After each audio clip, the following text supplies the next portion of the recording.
마가복음 9장. 마가복음 9장.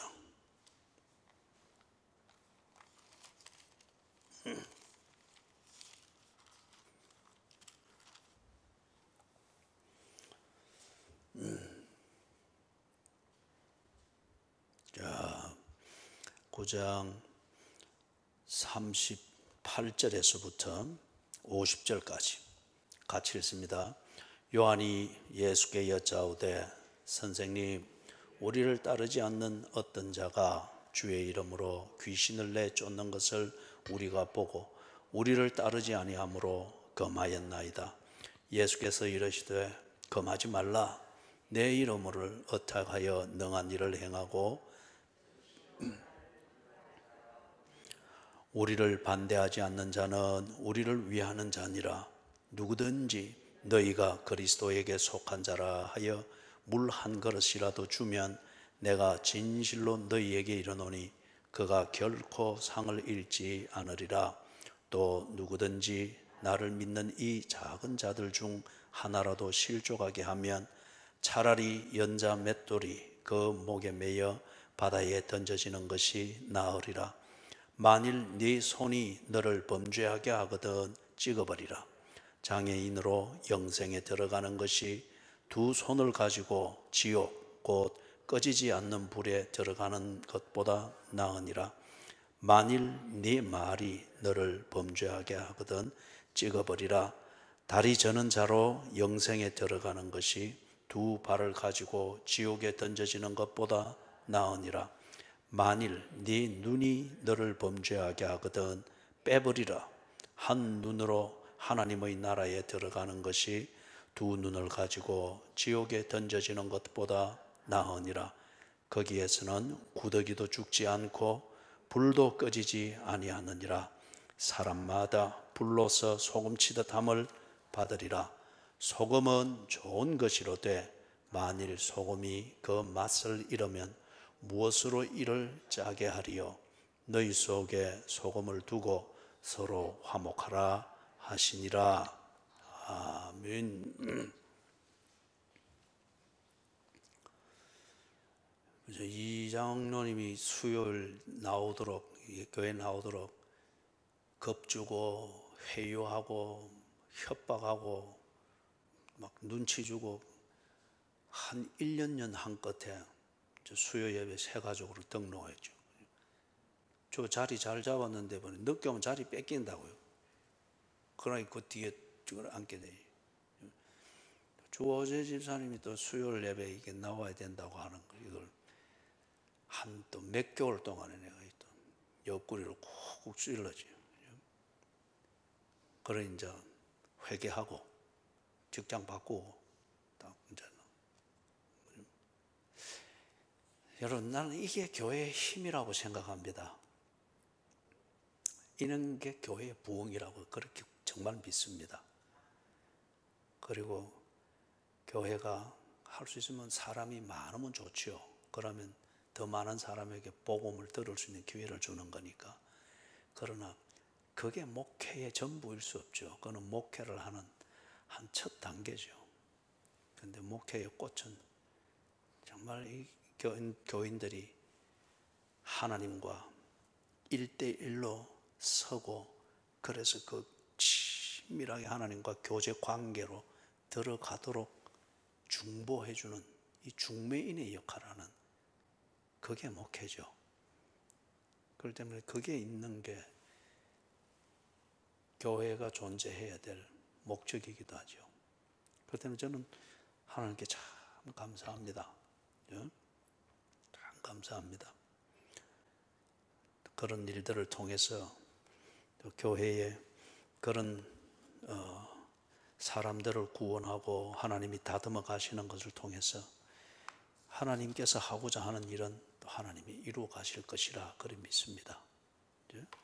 하나님과 가까워지고 하나가 된 그 사람이 있을 때, 반드시 그 사람을 통하여 하나님께서 이루고자 하는 어떤 일들은 나타날 것이기 때문에 그건 하나님의 시간에 매인 문제죠. 그 보십시오. 지금 지구상의 인구가 약 한 75억이라 하지 않습니까? 이 75억의 시작을 위해서 사람이 몇 명 있었겠습니까?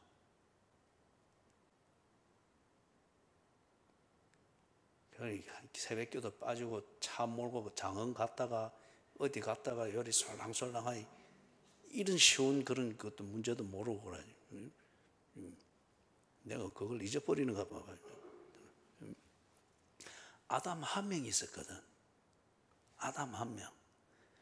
그 다음에 그 뒤에 쭉 가면서 이스라엘이라는 이 나라가 세워져서 하나님, 예수님이 오시는 이 혈통이 준비되어졌잖아요.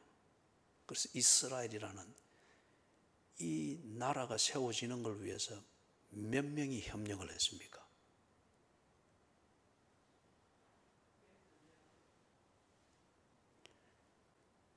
아브라함 한 명이 있었어요. 아브라함 한 명. 고래 불러내가지고 히브리 민족 세우고, 그 다음에 그 밑에 야곱이 나오는 걸 통해서 12아들 나오면서 이걸 조직을 탁탁 만들어가면서 12지파 만들고.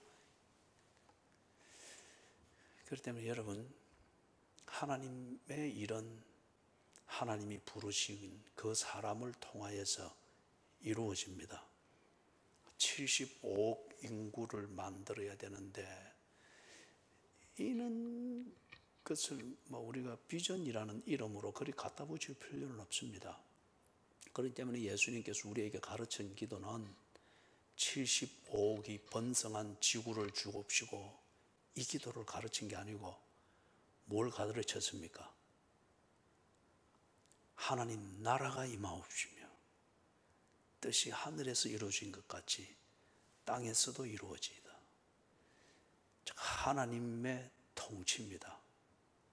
그 하나님의 통치에 완전히 그 나라를 기다리고 그 나라에서 살기를 원하는 그 사람, 그걸 위하여서 하나님께 기도하는 걸 가르쳤죠. 그래서 그 사람을 통해서 이스라엘이 세워지는 것이든 홍해의 사건이 일어나든 아니면은 이 지구 위에 75억이 생기는, 그거는 하나님의 프로젝트죠.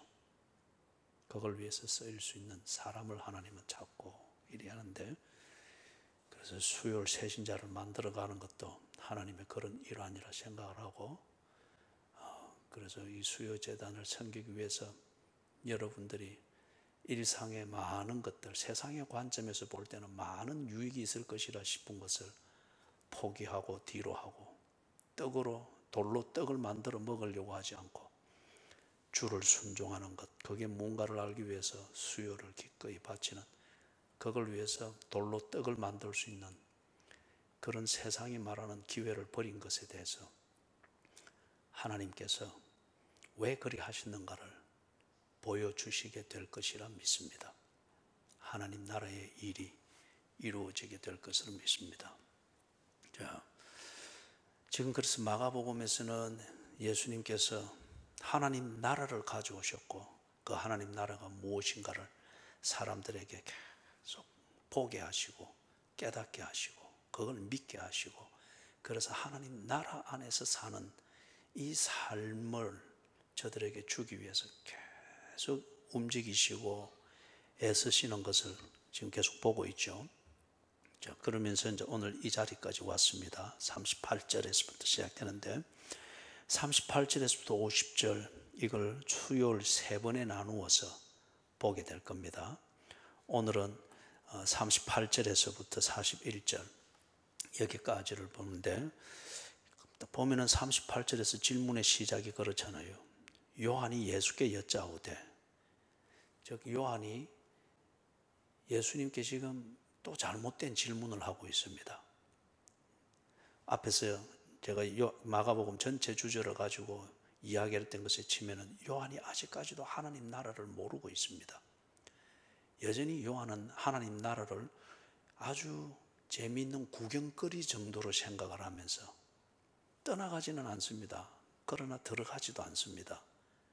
구경하기 좋은 자리, 그러면서 구경하면서 계속 감동을 받고 충격을 받고 있습니다. 그렇지만 들어가지를 않았기 때문에 하나님 나라가 정말 무엇인지를 모르고 있습니다. 그렇기 때문에 지금 38절과 같은 이 질문이 또 나온 거예요.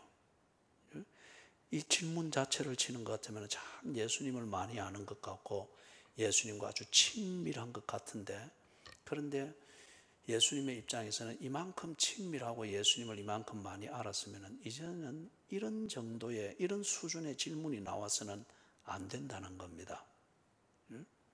이런 질문이 나와서는 안 된다는 거예요. 그런데 지금 요한이 지금 여전히 예수님을 잘못 알고 있습니다. 이게 참 읽고 있는 우리도 답답함을 느끼는 것은 바로 그 앞에서 예수님께서 아주 구체적으로 가르쳐 줬잖아요. 그리고 그 앞에서도 또 가르쳐 줬고, 또 그 두 사건 이전에는 변화산의 사건을 통해서 적어도 베드로, 야고보, 요한은 예수님의 초월성, 또 신이 아니면 할 수 없는 그 분명한 현장을 보았지 않습니까? 그런데 지금 이 요한이 38절에서 이 질문을 딱 하고 있단 말이에요. 그죠? 여러분, 이런 것과 같습니다. 이리 가끔 신방을 하다 보면은 중환자를 신방하게 되는 때가 있거든요. 그러면서 이제 이리 권사님들 또는 구역장님들 대동해서 같이 문병을 하고 기도를 하고 그리 나옵니다. 뭐 기도도 뭐 벌떡 일어나게 해주십시오. 뭐 저는 그런 기도는 하지 않습니다. 그죠? 그런 건 잘못하면은 어떤 그 뻥치는 기도고 근거 없는 그런 헛된 허황된 생각을 환자에게 심어줄 수 있기 때문에 그 자체가 잘못된 건 아닙니다만 그런 위험이 많고, 또 기도하는 자가 그런 믿음도 없이 그냥 듣는 환자를 기분 좋게 해주기 위해서 그냥 그건 뻥치는 거거든요.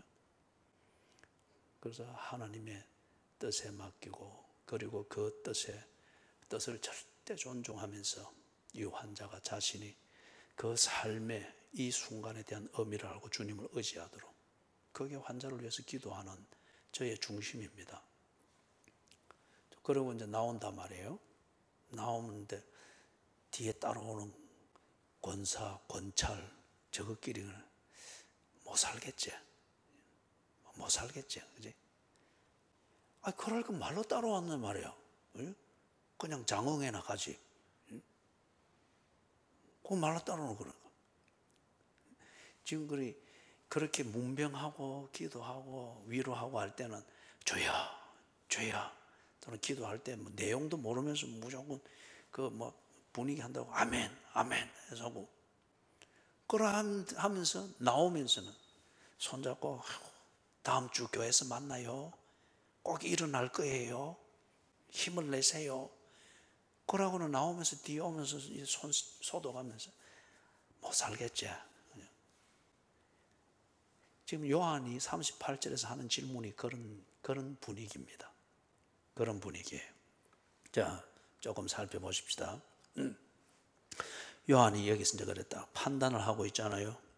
그리고 지 딴에는 예수를 위해서, 그리고 자기들의 공동체를 위해서 중요한 일을 했다고 지금 스스로 아주 자부심을 가지고 있습니다. 선생님, 이 요한이 예수님을 주님이라 부르지 않고 있습니다.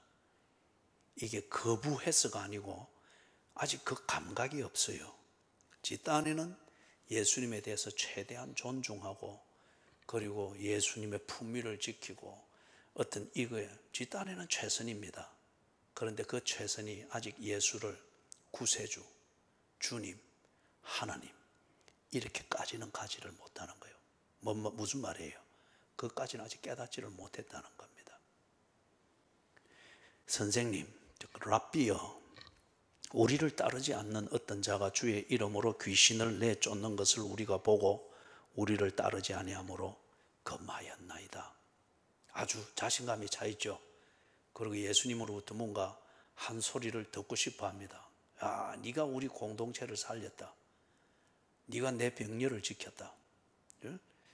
너는 정말 올곧은 사람이네. 너는 그리고 아무도 보는 자 없는 데서도 우리 공동체를 위해서 정말 헌신적인 사람이네. 잘했다. 아마 이런 소리를 탁 듣고 싶었겠죠. 그것도 다른 11명 제자들이 듣는 데서, 그죠? 딱 이 요한이 돋보이기를 원했죠. 그렇게 해서 당당하게 이 말씀을 딱 이렇게 이야기를 한 거예요. 자, 요한이 이렇게 판단을 하게 된 기준이 뭡니까? 이 귀신을 쫓아내는 사람, 주의 이름으로 귀신을 쫓아내는 사람, 그걸 하지 못하도록 딱 금했다. 뒷단에는 정말 옳은 일을 했다고 생각하는데, 그렇게 판단을 한 기준이 뭡니까? 왜 요한이 이 사람은 귀신, 주의 이름으로 귀신 쫓아내는 걸 해서는 안 된다고 해서 딱 금지시켰습니까? 우리를 따르지 않기 때문에 그렇죠. 그죠? 자, 그것도 재미있죠. 주님을 따르지 않기 때문에 주의 이름으로 귀신 쫓아내는 것을 못하게 했습니다. 이게 아니고 우리를 따르지 않기 때문에. 그러면 이거는 예수님과 12 제자로 이루어진 요한이 보는 자기 공동체입니다. 다시 말해서 그는 우리 편이 아니기 때문에, 우리 편을 들지 않기 때문에, 그리고 우리 편으로서 우리와 함께 하지 않기 때문에 주의 이름을 사용해서 귀신 쫓아내는 것, 이것 못하게 했습니다. 그죠? 이게 공동체에 대한 의리로서는 평가를 받을 수 있는지 모르지만은, 그런데 뒤에 예수님이 정리하는 것을 볼 때 39절 이하에서 대답하는 걸 볼 때 예수를 믿는다고 하는 것은 결코 공동체의 의리를 지키는 것, 그게 아닙니다. 그 이상입니다.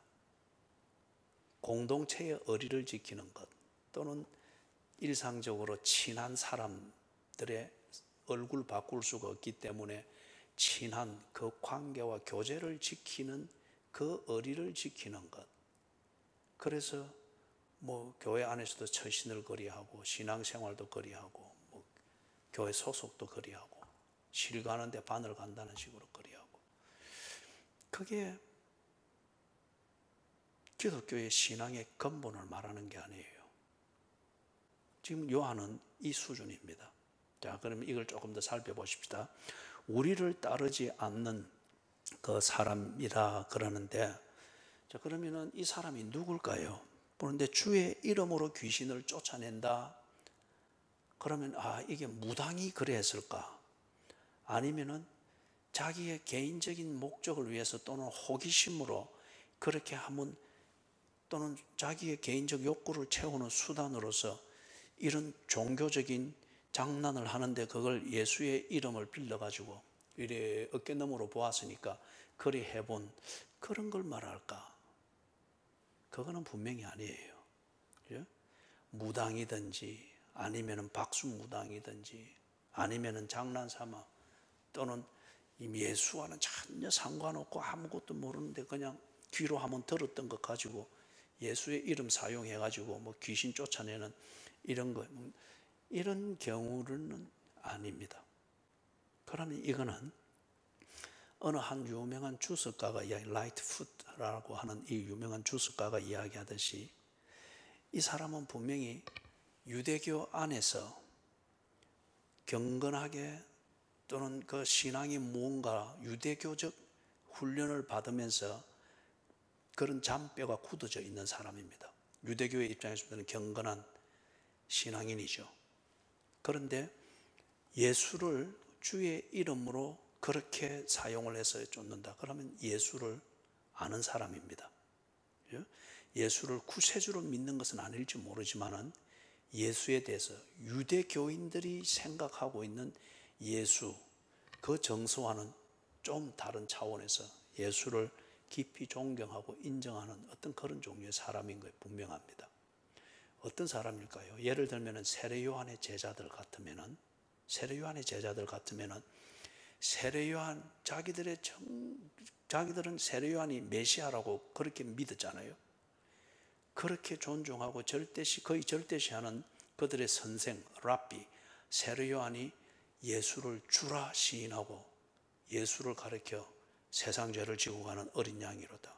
메시아로 소개했단 말이에요. 그죠? 그런데 그 예수가 보니까 귀신을 쫓아내고 병을 고치고 막 이래 한단 말이에요. 그러니까 이 사람들이 세례 요한의 제자 중에 주의 이름으로 귀신을 쫓아내고 그렇게 할 수 있죠. 그죠? 자, 그런데 문제는 뭡니까? 또 그렇게 하면은 예수님과 세례 요한이 가까운 사이고 서로 인정하는 사이라고 하는 것을 예수의 제자도 알고 세례 요한의 제자들도 압니다. 그런데 이 제자들이 자기 랍비 중심으로 공동체 의식에 딱 사로잡혀 있단 말이에요. 그렇기 때문에 우리 랍비가 최고다. 우리 랍비를 벗어나면은 가짜다. 어떤 이런 식으로까지 될 수 있는 그런 파벌이 형성될 수 있겠죠. 제자들이라고 하는 게 그러니까. 자, 그렇기 때문에 우리를 따르지 않는다. 세례 요한의 제자 중에 누가 이렇게 했다라고 하는 것 같으면은 세례 요한의 제자이기 때문에 뭐 이단이다 뭐다 이렇게는 말할 수는 없지만은 그렇다고 해서 그가 우리의 선생 예수의 이름을 빌어서 이렇게 한다고 하는 것은 이게 예수 공동체의 일원으로서 이 요한이 용납을 못하는 거예요. 우리를 따르지 않기 때문에, 우리와 동행하지 않기 때문에 저들이 예수를 뭐 위대한 사람이다 뭐다라고 다 인정을 하고 그 다음에 하는 것에 대해서 반대도 안 하고 욕도 안 하고 뭐 인정하고 존중하지만은 그러나 중요한 것은 우리 편이 아니라는 거예요. 우리와 함께 하지 않는다는 거예요. 예? 우리와 동거동락하지 않는다는 거예요.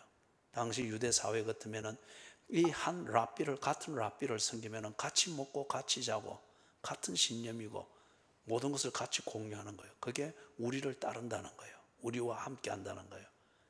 그런데 저들은 우리를 인정하지만 분명히 우리와 다른 편입니다. 그렇기 때문에 못하게 했습니다. 자, 주의 이름으로 귀신을 내쫓는 것, 예수님의 이름을 사용해서 귀신을 쫓는 것 못하게 할 일이라서 요한이 그리 했다는 겁니다. 그러니까 그러면 요한이 이것을 금지시킨 이유가 뭘까? 요한이 그 앞에서 우리가 지난 수요일 날 봤던 거 33절에서 37절 여기 보면은 제자들이 어떤 문제가 있었습니까? 누가 첫째냐? 누가 제일 큰 사람이냐? 어떤 이런 것에 대해서 갑론을박했잖아요. 그죠? 자, 그런 면에서 여러분 또 뒤에 가면 보면 알겠지만은 요한의 형제의 이름이 누굽니까? 야고보죠.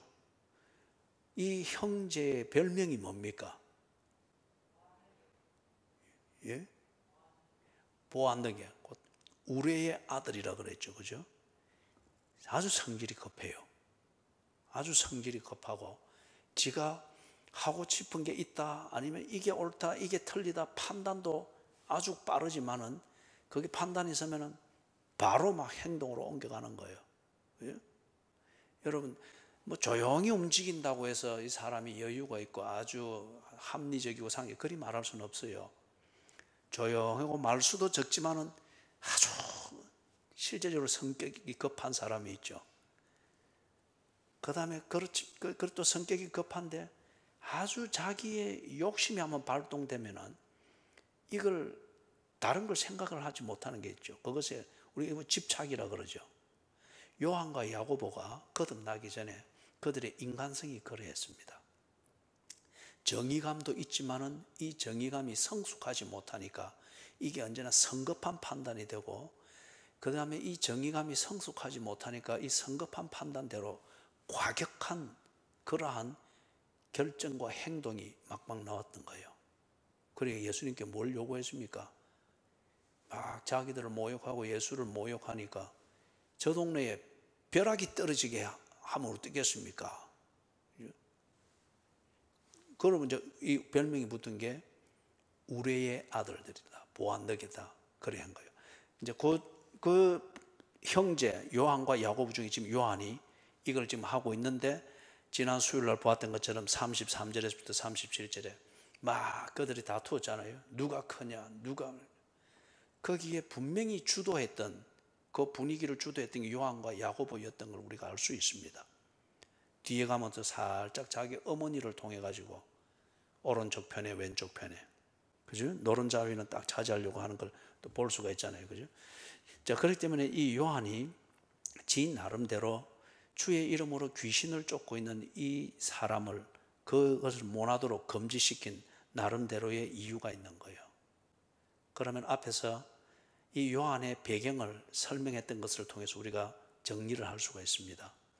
요한은 주의 제자들이라고 하는 이 제자들, 그 공동체 안에서 자기 자신이 얻고자 하는 것을 얻는 데 있어서 조금이라도 걸림돌이 되거나 방해가 되는 것, 그리고 지가 소위 말해서 승진할 수 있는 그 기회를 잃게 만드는 어떤 것이 있다고 하면 이 요한은 결코 그걸 용납할 수 없습니다.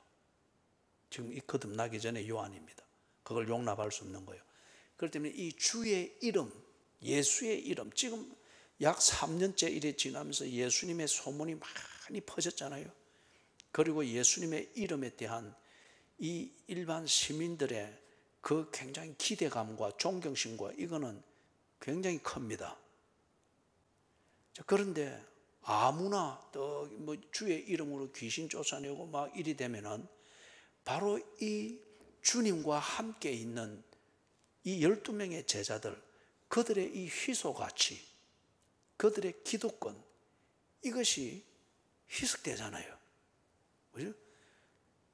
저가 갈릴리에서 가버나움에서 예수님과 이렇게 함께 있는데 저 해운대에서도 주의 이름으로 귀신이 났고, 연산동에서도 뭐 주의 이름으로 귀신이 났고, 새벽에 새벽기도 안 하고 차 타고 장흥으로 도망가는 데서도 주의 이름으로 뭘 하기는 뭐 전복이 생기고, 그죠? 서동에서도 또 이래 주의 이름으로, 주의 이름이 온 데서 다 일이 되는 것 같으면은 그 주님과 함께 가버나움에 있는 이 12명이 무슨 기득권이 있겠느냐, 이게 딱 요한에게 생각이 들 수가 있겠죠. 그죠? 이거는 우리만 써야 되는데, 그렇게 해서 우리가 원하는 겉모습을 이루는 그게 돼야 되는데 이걸 막아야 되는 거예요. 그죠? 이걸 막아야 되는 거예요. 자, 그래서 이걸 막아서 다른 말로 말하면 요한이 제자들, 예수님과 함께 있는 12명의 제자들, 그 중에서도 특히 이 요한 자신의 입장, 이 입지를 보호하고자 합니다. 특권을 예수님으로 인해서 얻고 누릴 수 있을 것으로 기대하는 이 특권이 있는 거예요. 이 특권을 그런 식으로 해서 이걸 빼앗기면 안 되겠다, 있을 수가 있죠. 그죠? 요한이 이걸 지금 막고자 하는 거예요. 예수님이 특권을 줄 수 있다 기대하고 있죠. 그 특권을 다른 사람들과 다 이리 나누어 가지는 것, 그래서 지 자신이 누릴 수 있는 이것이 감소되어지거나 없어되어지거나 그 기회를 잃어버리는 것에 대해서 요한은 결코 용납할 수가 없는 거예요. 순전히 요한 자신의 생각입니다. 금지시켰습니다. 자, 그러면 여기서 요한이 바로 앞에 9장 33절에서 37절 이 가르침을 배웠습니다. 배웠는데, 그랬는데 이것에 대해서 요한은 어쩌면 이 둘 중에 하나의 반응을 하고 있는 것이라 볼 수가 있어요. 그렇지 않습니까? 33절에서 37절에 배운 예수님의 이 가르침을 제대로 배우고 예수님의 뜻을 바로 알고, 그래서 딱 마음에 정말 중심으로 새겼다고 하는 것 같으면은 지금 38절과 같은 이런 식의 판단, 그리고 그런 이유를 가지고 어설픈 정의감을 발휘를 하면서 겉으로 볼 때는 예수의 품위를 보호해 주는 것 같으나 실제는 뭡니까? 예수의 품위를 지켜주는 걸 통해서 지가 예수로부터 얻을 것으로 기대하는 것을 보장받기를 원하는 거예요. 누구와도 이거는 나눌 수 없는 것. 그걸 받기를 원하는 거예요. 왜 이 요한이 이런 식으로 처신을 하게 됐는가? 바로 앞에 거기서 중요한 예수님의 가르침을 받았음에도 불구하고, 그러면은 33절 37절에서 예수님이 가르친 것에 대해서 요한은 이 둘 중에 하나로서 반응을 했을 거예요. 여러분, 이거는 우리가 예배를 드리고 설교를 듣고 기도하고 찬송하고 그렇게 해서 나름대로 예배에 대해서 자기의 감정 상태가 있고 지적으로 정리된 것이 있습니다. 그러나 그 자체로서 내가 하나님을 만나고 하나님의 은혜를 받았다라고 자기는 그리 말할 수 있을지 모르나 그 뒤에 나오는 이런 식의 행동을 볼 때 그의 예배는 순전히 주관적이고 자기 감정 관리용으로 예배를 이용해 먹은 것일 수가 있습니다. 지금 요한이 그런 셈이에요. 자, 이걸 좀 봅니다. 33절에서부터 37절에 보면 예수님이 다 어린아이 하나를 가운데 세워가지고 그들을 가르쳤지 않습니까? 12명 있는 거기서도 누가 최고인지, 누가 대접받을 자격이 있는지 하면서 서로 다투고 막 그랬단 말이에요. 그죠? 거기에 대해서 예수님이 딱 어린아이 한 명 가운데 세워가지고 어떻게 했습니까? 첫째가 된다고 하는 것은 권력 투쟁이 아니고 진심으로 사람들로부터 존경을 받고 인정을 받는 그런 사람이라고 했지 않습니까? 그래서 사람들로부터 존경과 인정을 받으려고 하면은 권력의 위치에 서려고 아둥바둥하는 게 아니고 어떻게 해야 된다고 했습니까? 예수님의 제자답게 처신하는 것이라고 했습니다. 그죠?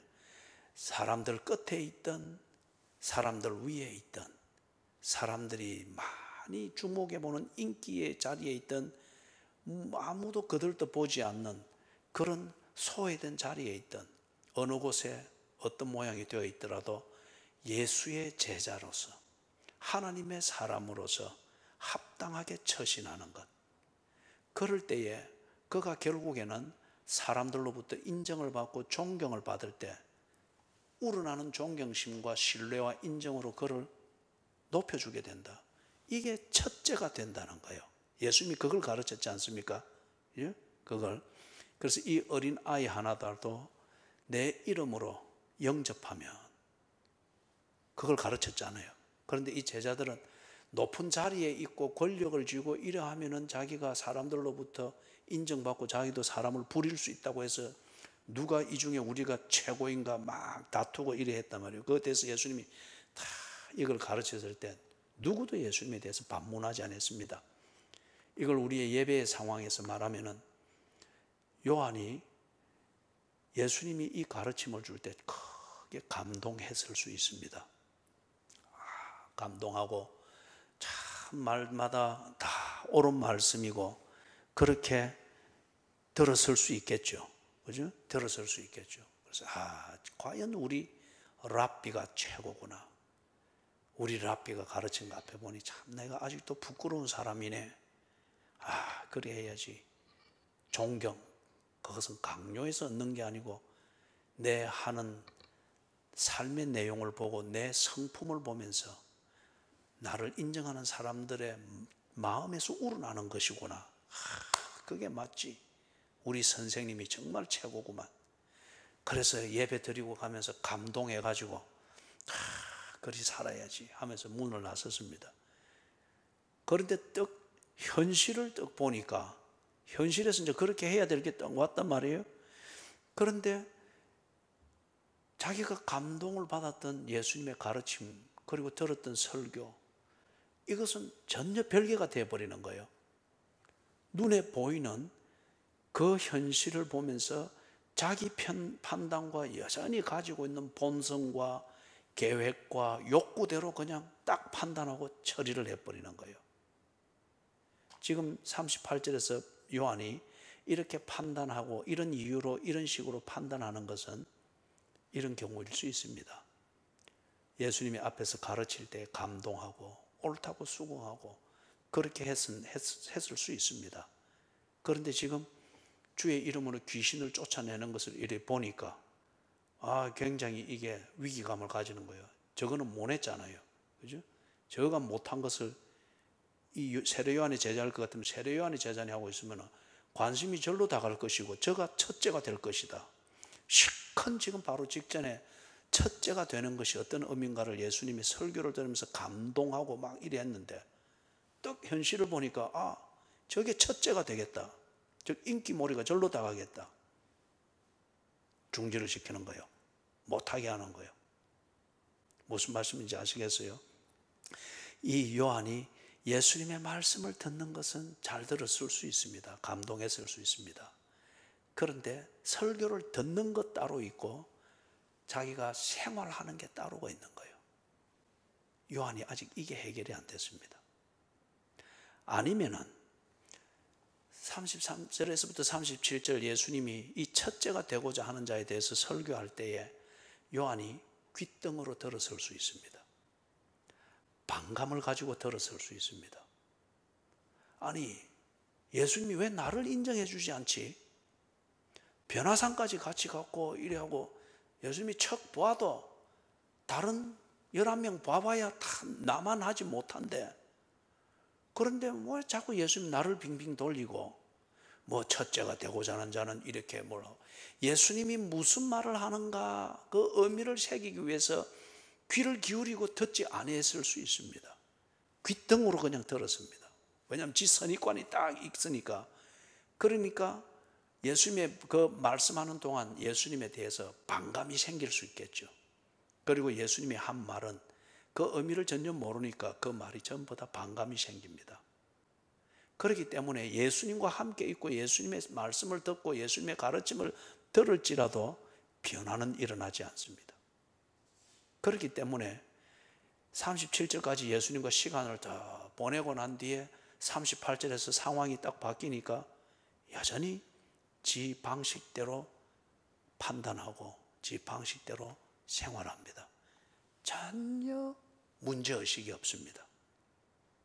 예수님과 함께 있는 것 따로, 지 생활하는 것 따로, 예수님과 함께 있으면서 예수의 말씀을 듣는 것, 겉으로 볼 때는 늘 예수님을 듣고 교제를 하고 그렇게 하는 것 같은데 어떻게 합니까? 지 생각대로 지금 예수를 듣고 있으니 예수의 하는 말이 귀에 들어오지 않습니다.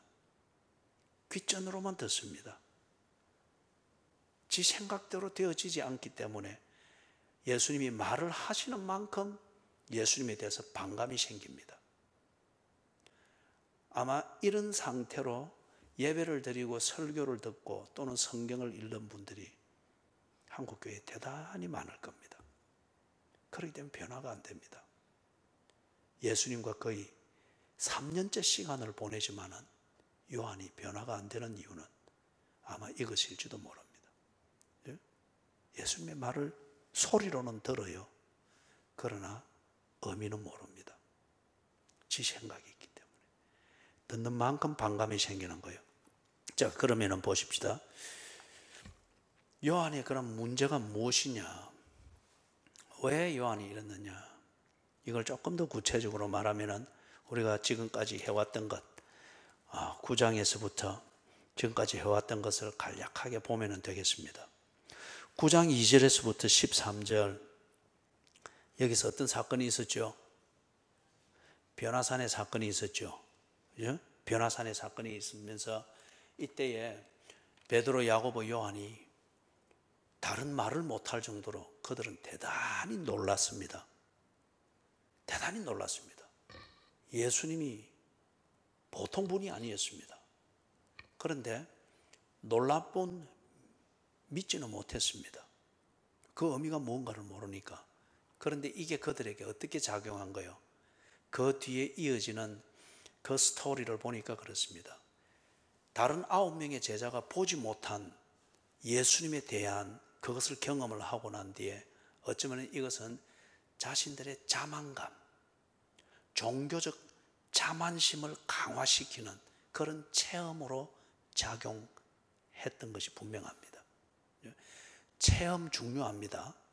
그러나 이 체험의 의미와 계시적 의미를 딱 정리해서 자신에게 바로 자신을 들여다보는 그러한 그 육화되어지는 것, 인격화되어지는 이 단계로 나가지 못하면은 소위 기적을 체험했다, 특별한 체험을 했다고 하는 자기의 개인적 체험이 주관적으로 이해가 되어져 가지고 이게 자신의 생각과 자신의 체질과 자신의 판단을 늘 하나님의 뜻이다, 이게 옳다라고 합리화시키는 그러한 근거로 작용을 합니다. 그래서 여러분, 체험을 자꾸 강조하는 것, 그거 습관 들이지 말고 그런 것에 너무 귀를 기울이지도 말고, 성도의 교제를 나눌 때 자꾸 무슨 체험을 했고 어때 했는데 그런 것 이야기 쉽게 하는 사람 때로 한 번씩 바른 말을 해주세요. 그죠? 그거는 당신 속에 비밀로 간직할 때, 당신만의 것으로 간직할 때 아름다운 것입니다. 그러나 그것을 풀어놓고 나면은 꼭 내 옷섭을 다 풀어 헤쳐서 내 속살을 다 보여주는 것과 같습니다. 바른 말을 해주세요. 그거는 그 사람에게 하나님께서 뭔가를 깨닫게 하고 전달할 계시의 비밀이 있기 때문에 그 사람에게 필요한 그 체험을 주신 거예요. 그거는 다른 사람들에게 공유되어질 때는 의미도 모르지만은 별 의미도 없어요. 그죠? 지금 요한이 변화산 사건에서 이 놀라운 체험을 했는데 이 체험을 하게 하시는 예수님의 그 의도를 아직은 모르죠. 그럴 정도로 성숙하지 못했죠. 그렇기 때문에 이 신기한 체험이 어쩌면은 이 요한을 더욱더 종교적으로 완고하게 만들고, 그 다음에 성경과 전혀 상관없고 예수님의 뜻과 전혀 상관없는 자기 자신의 종교적인 그 어떤 의도나 욕구를 합리화시키는, 그래서 그 성품이 더욱더 완고해지는 그런 근거로 작용했을 수 있습니다. 그 다음에 보니까 9장 14절에서부터 29절, 여기서는 어떤 일이 있습니까? 어떤 내용이 나오죠? 9장 14절에서부터 29절. 그렇죠. 귀신 들린 자를 쫓아내는 이 문제에 있는데 거기서 예수님으로부터 제자들이 지적을 받는 것과 함께 또 배웠잖아요. 믿음이 없다. 너희들에게 믿음이 없다. 의리가 없는 것도 아니고 열심이 없는 것도 아니고 정의감이 없는 것도 아닌데, 그런데 너희들에게 이 모든 것, 정의감, 열심, 의리, 이걸 통해서 정말 예수님과 공동체가 됐으면 예수 공동체에서 이루어야 될 이 목적을 이루는 걸 위하여서 이게 제대로 사용이 되어지지 못하고 다 파편처럼 이렇게 흩어져 버리게 되는 것은 이런 의리나 열심이나 헌신이나 뭐 어떤 이런 것들을 목적을 위해서 제대로 딱 쓰여지도록 하나로 딱 묶어주는 꼭지점의 역할을 할 수 있는 이게 믿음이라는 거예요. 이 믿음이 없다는 겁니다. 건물로 치는 것 같으면은 기초가 없이 막 올리면은 어떻게 되겠습니까? 예? 이 어려운 질문을 어찌 그렇게 쉽게 여러분들이, 이 기초가 없으면은 철빔, 콘크리트, 뭐 좋은 뭐 외장재, 내장재 다 좋은 것이지만은 이게 붙으면 붙을수록 더 위험하죠. 무너짐이 더 클 테니까. 그때 이 기초 모든 것을 다 가치 있게, 그래서 건물로, 아름다운 건물로 만들어 주도록 만드는 근본이 뭐냐? 믿음이라는 거예요. 그래서 이 예수님이 제자들에게 귀신을 쫓아내는 이 현장을 보고서 이 제자들이 못했잖아요. 그죠? 그걸 보면서 너희들이 못하는 재주가 없어서 그런 게 아니고 믿음이 없어서 그렇다. 그래서 믿음이 없다는 증거로서 뭘 그들에게 특별히 지적해 주었습니까? 그렇죠. 그들이 기도하지 않았다는 거예요. 이때 말하는 기도는 하는데 안 되면은 되게 하시는 예수를 믿는 것 같으면 예수님께 물어야 된다는 거예요. 우리 김 지사님 공사장에서 이렇게 하다가 다 어디에 뭘 해야 될지 모르면 도면을 보잖아요. 그죠? 설계도. 그죠? 이 이야기는 김 지사님하고 내하고밖에 안 통하는구만. 설계도를 딱 보잖아요. 그죠? 이게 뭔가 기도라는 거예요. 네가 믿음이 있다고 하는 것 같으면은 예수님에 대한 의리, 열심, 헌신, 정의감 가지고 막 하는데 이게 탁탁 막힐 때가 있잖아요. 이게 정말 정의로운 것인가? 이 열심이 정말 저 사람에게 도움이 되는가? 하나님의 뜻에 합당한가? 막힐 때가 있잖아요. 그죠? 그럴 때는 예수님께 물어봐라는 거예요. 그게 믿음이라는 겁니다. 믿음이 있다면 물어보게 된다는 거죠. 그게 이제 기도. 그렇게 말했다는 거예요. 이걸 가르쳐 주었습니다. 예수님께서 그것을 가르쳐 주었는데 지금 이 가르침을 받았음에도 불구하고 지금 요한이 뭐가 없는 거예요? 이 믿음이 뭔가를 지금 모르고 있는 거예요. 그걸 그때 바로 듣고 바로 깨달았으면은 지금 38절에 이 상황이 됐을 때는 예수님께 물어보았겠죠. 예수님, 이런 일이 있습니다. 내가 볼 때는 저거 주의 이름을 이용해 먹는 것 같고 저리 되면 이 우리의 희소 가치가 아주 없어지는데 저거 내 생각에는 저거 금지시켜야 될 것 같은데 예수님 왜 해야 되겠습니까? 물어보겠죠. 이때의 믿음을 바로 배웠으면. 그죠? 그런데 요한은 이걸 그때 바로 못 배운 게 분명하죠. 어쩌면은 아이고, 예수님 또 잔소리하네. 그 다음에 또 뭐라 하겠습니까? 아이고, 또 철학기도 나오라는 소린가? 그런 식으로 지금 나름대로 듣고 예수님에 대해서 소위 말해서 상처받은 거예요. 그러니까 지금 당연히 예수를 믿는 믿음 위에서 이런 경우에 예수의 제자로서 그리고 예수의 공동체를 지키기 위해서 무엇을 어떻게 해야 될 것인가 바른 처신을 해야 되는데 전혀 이게 지금 적용이 안 되고 있는 거예요. 믿음을 가르쳐 줬는데 믿음의 판단과 믿음의 처신을 여전히 못하고 있습니다. 그 다음에 세 번째는 33절에서부터 37절 이 내용이죠. 여기서는 예수님께서 그들에게 제자들에게 뭘 가르쳤습니까? 제자다운 삶을 사는 것. 그것은 무엇인가? 그거는 네가 권력을 얻고 높아져서 뭐 세력을 부리는 그게 아니고 제자다운 삶을 사는 것은 예수의 제자답게 그렇게 사는 것은 네가 어느 곳에 있든지 누구에 대해서든지 예수님께 배운 대로 그리고 예수님이 하는 대로 네가 목격한 대로 예수님이 하는 것처럼 그렇게 최선을 다하는 것 그게 제자답게 사는 것이다. 그럴 때에 네가 정말 첫째가 되고자 한다. 그러면 네가 되어야 될 첫째는 높은 권력 위에 있는 것이 아니고 누구에게서든지 어디에서든지 네가 예수의 사람이라고 하는 인정을 받게 되는 것. 그게 정말 네가 받아야 될 존경이고 네가 받아야 될 신뢰고 네가 받아야 될 인정이라는 거예요. 그걸 예수님이 33절에서부터 37절에 가르친 겁니다. 그런데 앞에서 이 세 가지가 쭉 왔잖아요.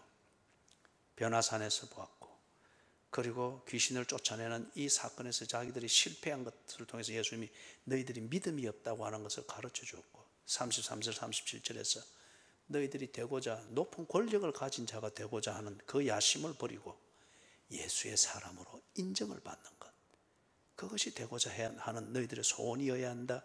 이걸 가르쳤는데 요한은 이걸 전혀 못 깨닫고 있습니다. 예수님이 특별히 경험한 그 변화산의 사건을 통해서는 종교적으로 완고해졌고 아전 인수를 성경인 것처럼 스스로 그렇게 확신하는 그런 근거로 삼았고 믿음이 없다. 그렇기 때문에 네가 믿음이 있다면 기도해라. 그런데 요한은 그것에 대해서 믿음을 전혀 어떤 종교적 의지 자기의 확신을 가지고 주관적으로 밀어붙이는 어떤 그런 의지 어떤 이런 것으로 오해를 했고 첫째가 되고자 하는 것 이것에 대해서는 귓전으로 들었습니다. 그렇죠? 그렇기 때문에 38절에 이 상황이 딱 되었을 때에 자기가 하고자 하는 자신의 야심대로 그리고 예수님의 이름에 종교적 희소같이 그것을 보호하고자 하는 그 차원에서 아주 팝을 싸움하듯이 그렇게 처신을 딱 해버린 겁니다. 오늘 여기 38절까지만 그렇게 합니다. 그러면 좀 이해를 돕기 위해서 우리의 현실적인 예를 생각을 해보면 될 겁니다. 이걸 생각하면서 말씀을 정리하십시다. 우리 교회에 속하지 않았으면 다 틀렸다라고 보는 것은 38절의 요한과 같은 수준입니다. 그 다음에 뭐라 그럴까? 우리 장로교단, 특히 우리가 고신에 속해 있기 때문에 고신에 속해 있지 않고 오순절이나 어떤 이런 다른 교파에 있으면 그거는 다 틀렸고 그런 식으로 하면 안 되니까 전부 다 고신으로 와야 된다. 그것도 요한과 같은 생각입니다. 38절의 요한과 같은 생각이에요. 그 다음에 뭡니까? 성령운동을 많이 하는 그런 또 오순절이나 거기서는 예배를 눈에 보이게 열정적으로 드리죠. 그죠? 그럴 때 그리하지 아니하고 장로교처럼 고신처럼 그렇게 드리는 것, 그건 죽은 예배다 라고 하면서 그리하는 것, 그것도 역시 요한과 같은 그러한 태도입니다. 요한의 문제가 뭐예요? 내하고 다른 것은 다 틀렸다라고 보는 겁니다. 그렇게 딱 정리를 해버리는 거죠.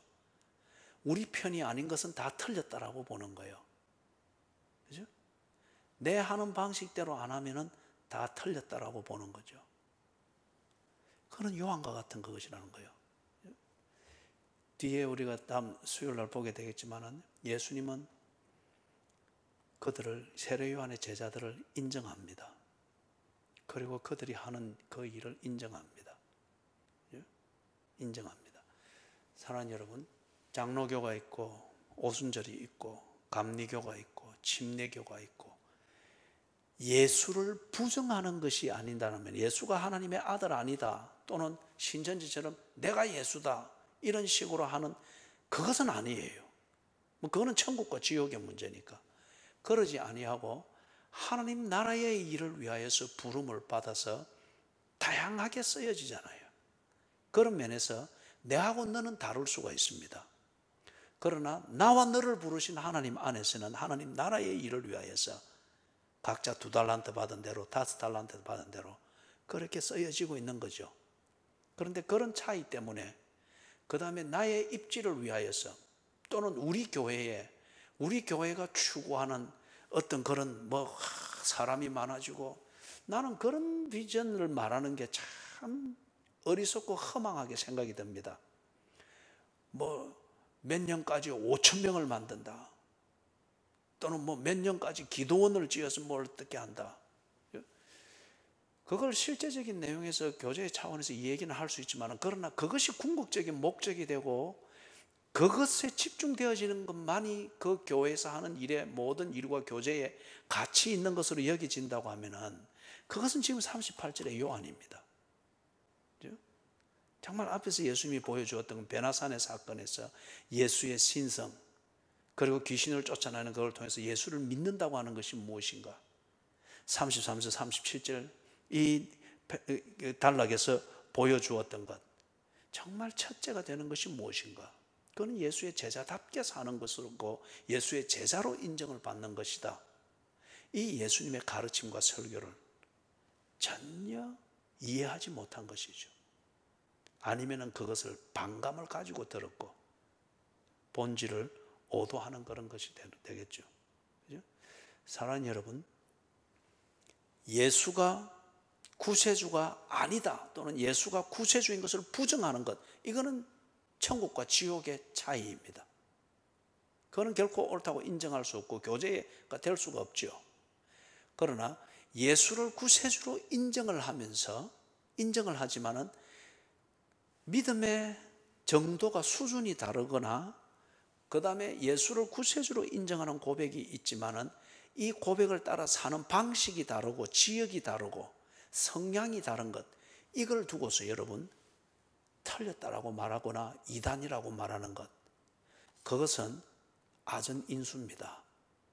자기 자신의 주관적인 종교적 그 아집을 강화시키는 자기 나름대로의 어떤 체험이든지 자기 나름대로의 도구마 위에서 아주 예수님의 의도와는 전혀 다른 그러한 정죄를 하고 있는 것이 되는 거죠. 그것은 우리가 삼가해야 됩니다. 이걸 제대로 삼가하기 위해서 오늘 38절에 나오는 요한의 이 우문, 어리석은 질문, 자신의 정의감과 그 다음에 예수와 함께 있다고 하는 자기 합리화를 통해서 가지는 어떤 그 기대감, 이걸 합리화하기 위해서 예수님께 짓따내는 아주 진지하게 질문을 하나, 이게 영 맞지 않는 우문, 어리석은 질문이고 어리석은 대화죠. 이게 되지 않기 위해서는 앞에서 정리한 대로 하나님이 특별히 여러분 개개인을 위하여서 계시해 주시는 것, 그것을 잘 새겨 보시고 잘 새겨 들으십시오. 그거는 사람들과 얘기거리 나누라고 주는 게 아니고 여러분 개인이 뭔가를 깨닫도록 하기 위해서 여러분 개인에게 주는 변화산 사건과 같은 거예요. 그걸 두고 예수의 하나님 되심을 깊이 생각을 하시고, 그 다음에 믿음을 가르칠 때에 믿음은 종교적 아집이나 의리를 지키는 것이나 이것 아니에요. 언제나 예수님과 대화할 수 있는 겁니다. 예수를 신뢰하고 의지하는 것, 그것을 잘 깨닫고 실천을 하십시오. 그 다음에 첫째가 된다고 하는 것, 예수 믿어서 뭐 성공하고 부자 되고 인기를 끌고, 그게 아니에요. 세상 사람들이 말하듯 머리가 되고 꼬리가 되는, 그게 아니에요. 머리에 있든 꼬리에 있든 내가 있어야 될 자리에 있고, 내가 그리스도의 제자답게 살고 그리스도의 제자로 인정을 받는다. 꼬리에서 내가 그 역할을 함으로 그래야 한다. 그 꼬리는 내가 있어야 될 자리입니다. 그러나 거기서 꼬리에 있다고 하는 이 비애감을 가지고서 그냥 반감을 가지고 사는 게 아니라, 거기서 꼬리가 없으면 여러분 몸통과 머리는 못 움직입니다. 비행기 날개 뒤에 이 장식품처럼 달려있는 날개에 여기 딱 새가 있는 조그마한 꼬리 날개 있잖아요. 여기 방향을 잡는 것과 같은 거예요. 요거 수직으로 서 있는 조그마한 요 꼬리가 탁 부러지고 없으면은 비행기가 못 날아갑니다. 흔들려서 못 날아갑니다. 꼬리에 있든 머리에 있든 내가 하나님의 사람으로서 그리스도인으로서 예수님이 하신 것처럼 그렇게 내 할 소임에 충실하게 감당할 때에, 그럴 때에 내가 많은 돈을 모으거나 많은 어떤 명예를 얻거나 그런 건 아닐지는 모르나, 적어도 저 사람이 저리 성실하게 사는 것은 예수 믿기 때문에 저렇다. 저 사람이 믿는 예수, 나도 한번 알아보고 싶다. 이게 첫째가 되는 거라는 거예요. 그게 진심 어린 존경을 받는 것이고 진심 어린 신뢰와 인정을 받는 것이다. 그거예요. 이것을 여러분 우리가 딱 바로 알고 판단할 것을 바로 판단하고 지킬 것을 바로 지키고, 그럴 때에 정말 예수의 이름, 그 이름의 영광을 위하여서 제대로 살 수 있게 된다는 거예요. 우리가 앞에서 이 세 가지를 꼭 잊지 말고, 변화선 사건, 귀신을 쫓아내는 데서 믿음, 그리고 어린아이를 통해서 우리에게 가르쳤던 것, 진정 첫째가 되는 것이 무엇인가 가르쳤던 예수님의 이 말씀을 딱 새기는 것을 통하여서 어설픈 요한의 정의감과 요한의 헌신과 요한의 의리, 이것으로 착각하지 아니하도록, 그래서 신앙생활을 딱 바로 하는 교인들이 되도록 우리가 정말 바로 경성하고 믿음을 바로 가지고 성경을 바로 배워야 되겠습니다. 그죠? 그래서 하나님의 나라는 요한이 보여주는 의리나 또는 열정이나 정의감, 이것으로 온 게 아니에요. 하나님의 나라는 요한이 나중에 거듭나고 난 뒤에 드디어 깨닫게 됐잖아요.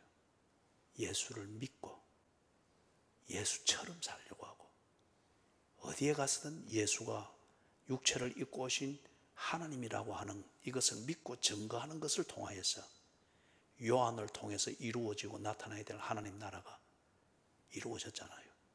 그 토대 위에서 2000년이 지난 지금 우리가 똑같은 신앙 고백을 하면서 오늘 이 말씀을 배우고 있는 겁니다. 여러분을 통해서 여러분의 가정에 하나님 나라가 충만하게 임하기를 주님의 이름으로 축원합니다. 아멘.